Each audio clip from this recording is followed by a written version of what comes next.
So we'll do some women college volleyball whip around from games.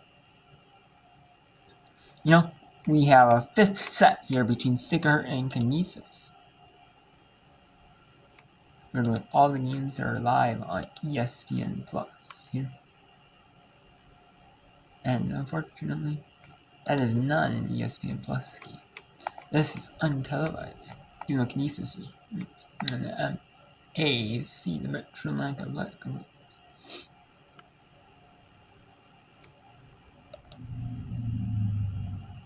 We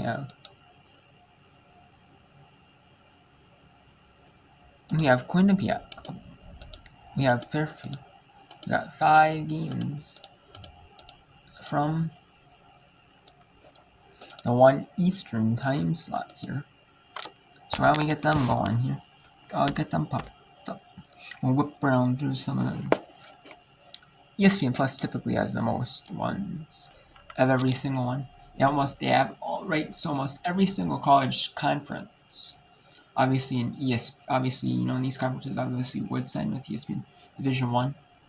Especially because the fact that they know that some of them have deals with CBS Sports Network, but it's not but they also have deals with ESPN Plus.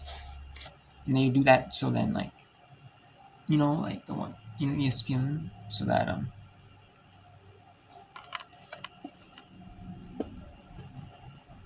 ESPN Plus or ESPN is I know because you're just gonna get even if you're most of your games in ESPN Plus, the streaming service, it's gonna get you it's easier to find than maybe school website, for free. At least you're getting something for it. You're not getting absolutely nothing, these schools games.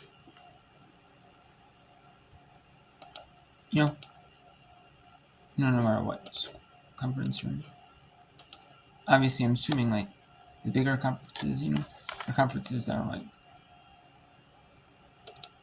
that are more better power teams in sports, certain sports, like one sport, you might have that, is really valuable, and the rest, there's fill-ins, It depends on which sports are popular or really good in that conference, that bring the most national viewers.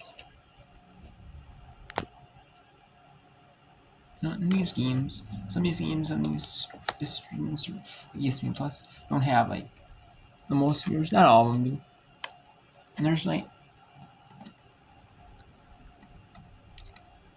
sometimes there's just fans of the popular sports, maybe college football, maybe college basketball, college football.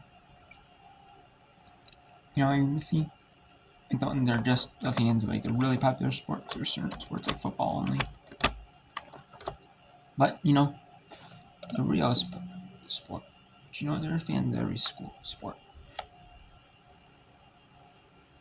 There are.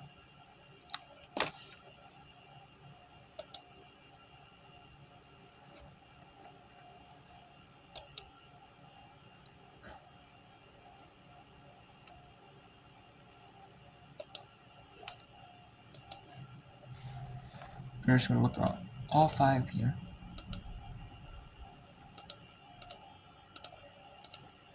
There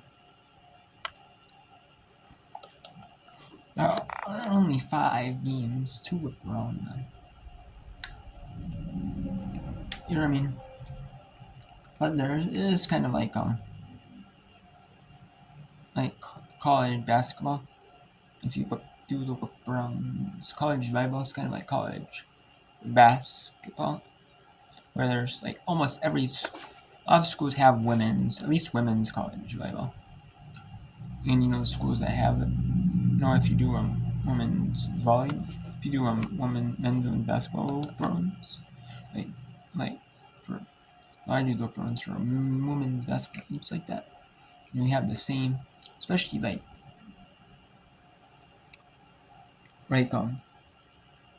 days where there's Saturdays or Sundays.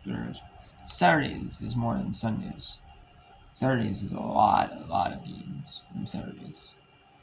These schools, it's because a lot of these schools have men's and women's doubleheaders. And a lot of these schools will have like, you know.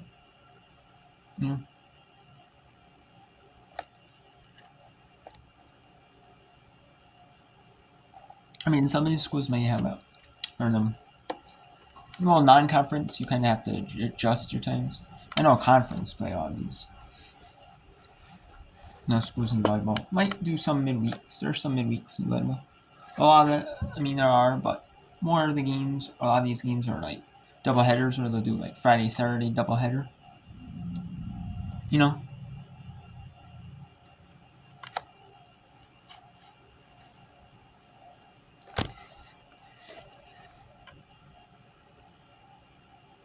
So yeah.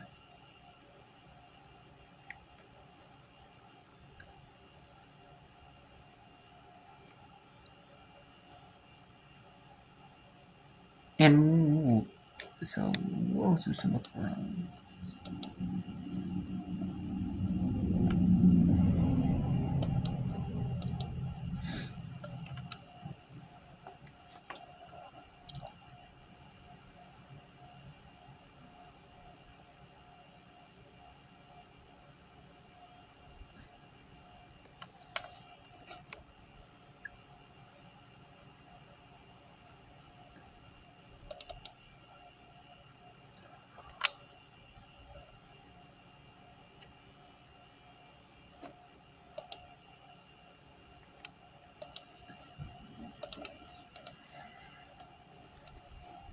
Magnifique.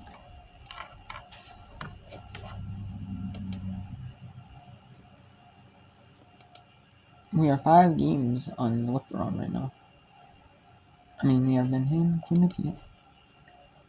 I know. We have Manhattan, Quinnipiac up 2 sets on Manhattan right there, as you see right there.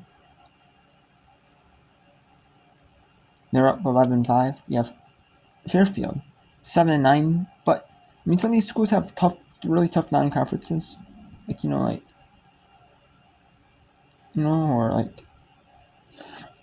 or something like that, or some of these schools, some of these schools, and like, they play like a lot of top teams in like their conference slate, so don't need to do as much as non-conference. But some, just challenge themselves anyway.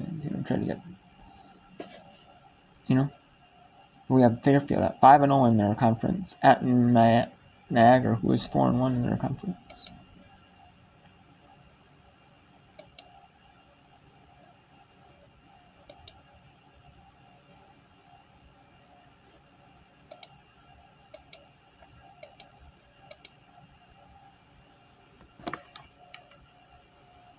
So it's tough, We have Southeastern Louisiana up 2 sets on McNeese here in set 3. And Arizona State leads 2-0 here. They are 9-7 Texas Tech with 1-3 in their conference play. Arizona State's 15-2, 4-1 in their conference play. So it's looking to be like a big sweep. Not a big sweep, but I mean, it's more of an expected sweep if that was to, you know what I'm saying? Kind of more like an expected sweep.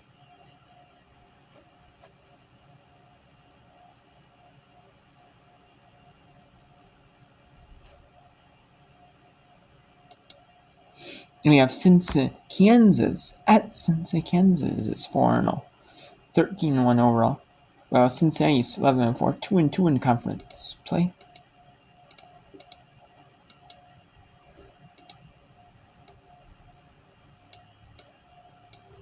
So let's actually go to a competitive third set between Kansas at Cincinnati.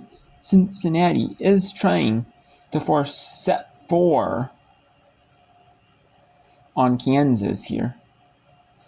And home, and this is going to be a tough match for Cincinnati. They've been playing well. You can see right there, they've been competitive, especially, but it's just that Kansas, just sometimes when you lose those close sets, it's like demoralizing. Like gets you down. We just can't close out the sets. But we can stay competitive in the sets. But Cincinnati's having that positive mindset though. Like they're still being very competitive, being locked in, focused. That's awesome. They're so mature, which I think comes. And what would send you the announcers at Cincinnati University? We're at 16 all. Comes from their head coach as well. They embody his persona. Even you see Caitlin Nielsen there, she'll be up. She's a little bit more of the pacing back and forth and more of the on-floor instructor than Ray Bichard is. But Coach Bichard usually just sits there and calmly watches and observes. I think his team kind of feeds off that very calm demeanor. Say back in the day when Russ Rose was the coach of Penn State, he very rarely got out of his seat. If you could get him out of the chair, that means that you've really upset him enough that he's going to react. And he always had that clipboard, and I remember his leg was always crossed. He didn't move, no matter what part of the game it was in. You couldn't tell if they were winning, they were losing. He just, no emotion whatsoever. Big rip for Bien. Almost like Bob Huggins in basketball as well. He had his little stool, and he would just sit there all game. Yeah, and that's unusual for basketball coaches because they are notorious for stomping the floor, going up and down that sideline, getting in somebody's ear. Just like the old Nick Cronin UC basketball days. Well, now Kansas has made their punch back. A few points in a row. Most recently, the block. Kansas' 7th block today. A timeout on the floor. Cincinnati calls it, trying to reverse the fortune. After this for Kansas, they go back home. They've been on the road for the last 3 matches. They have Kansas State on Thursday and then back on the road against UCF, and then they get to settle in at home. A little bit after that, 3 out of the next 4 will be at home, including a rematch there with West Virginia, the team they most recently swept. That'll come on November 2nd. Cincinnati, they wrap up a homestand. They're on the road against very tough competition. Baylor, TCU, Texas Tech has beaten some good competition this year. That'll be the next home game for Cincinnati, but 4 out of the next 5 on the road for the Bearcats. And if you're Baylor or TCU, you might not be sure which Bearcat team you're going to see next week. I think it all hinges on Leffler, right? If Leffler's good to go, they're probably running the 5-1. If she's not, they'll run the 6-2, and who knows who's going to be on the pins. Right. Tough scouting report. Right, and I think that this week's practice schedule is going to determine what's available for Cincinnati. And they could run a 5-1 with Endress like they are in this set 3. You just, it's a tough scout because you just don't know as an opponent, what's going to happen. What do you think, Melissa, Cincinnati's best option is? If Leffler is out longer term, do they stay with Endress in the 5-1? Do they stay with Green in the 5-1? Do they play the 6-2? What do you think? Endress is doing, I think, a really good job in this set 3. There just seemed to be a little bit more fluid. They were a little herky-jerky in that set 1, just because probably they haven't practiced it very much. I do prefer a 5-1, but in Cincinnati's case, a 6-2 may be the best opportunity because that allows them to get more attackers on the front row. It's a tough call as a coaching staff for Cincinnati. Attack has been impressive. Yeah, she really has. It's Cameron Turner's in the front row, and so she's just able to move her hitters all around the net. She has set attack in the front. This time she had that wide slide behind her. Very impressive match. 12 kills, hitting 800. 5-0 Kansas run after Cincinnati took the lead. They've not scored since it was 16-15 in their favor. Good hustle by El Nadi, and Nelson gets it over. She's getting some time here in the 3rd set. No touch on the slide attack for Walker. And Cincinnati at this point, nothing really to lose. They'll challenge it. I think you're right. Nothing to lose for Cincinnati, but the way that ball looked coming off of Walker's hand looked a little flat. looked like it was over the block to begin with. Yeah, and it didn't really change direction. You couldn't see much of the spin. Sometimes when it touches the block, it changes direction. It didn't have spin on it. It looked like it just sailed out of bounds.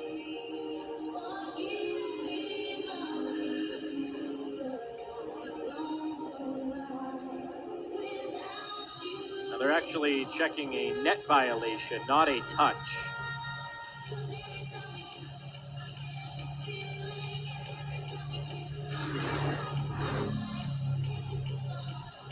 And Yes. there was. Bien's forearms hit the net on that block. A very quick review. Yep, pretty obvious there. Swing was clearly high, no touch. It was the forearms of Caroline Bien.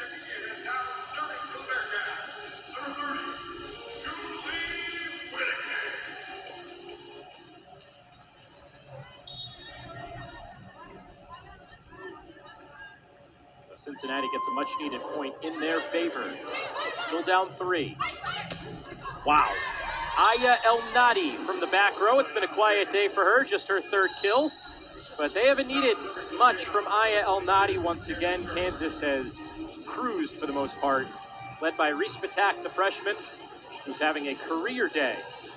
Cincinnati led by 7 kills and just no errors from Zeta Washington. Going back to El Nadi, so just because she's in the back row and not playing in the front row doesn't mean she's not going to get her kills.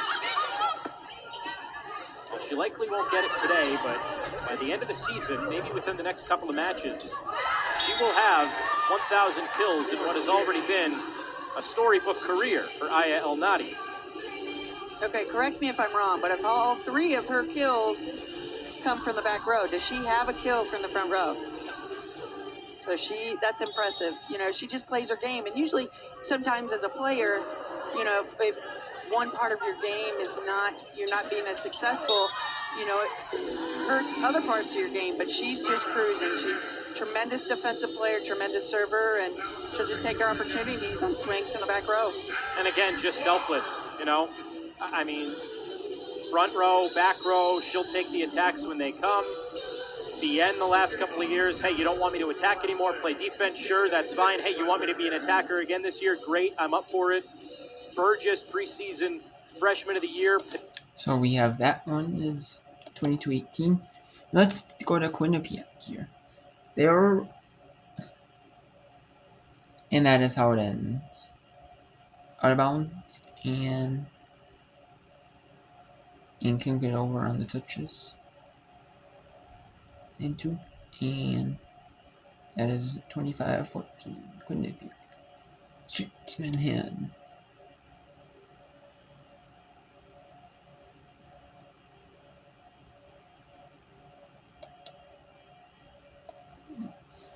We have Texas Tech.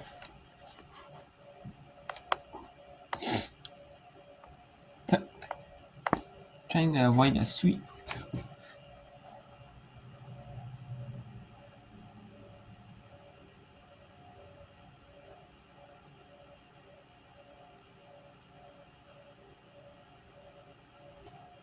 And we have Southeastern Louisiana looking to sweep McNeese. Well, let's go back to Kansas, where Kansas is looking to sweep Cincinnati. Actually, we will after this, but we have Fairfield. 2-1 on Niagara. Alright, they're 2-6 on Niagara. We got Kansas in the match point. Doing a great job playing defense for the Jayhawks.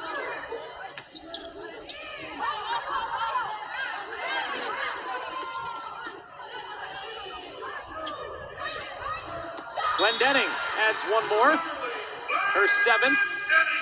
She's been on quite a run lately, 10 consecutive games with 10 or more kills. Gonna need a miracle run to get that today, but she's been quite the player this season for Cincinnati. But with some scheme and rotation changes today, she didn't have as many swings as she usually does. Something Cincinnati will have to figure out, depending on how long Leffler is out, what direction they want to go. Attack with the joust. She gets one more kill, adds to her. And that is it. Cincinnati The is title. victorious, or Kansas is victorious over Cincinnati, my bad. Kansas is. And Kansas sweeps Cincinnati in 3 sets. We have here the McNeese against Southeastern Louisiana in the Southland. 24-14 Southeastern leads.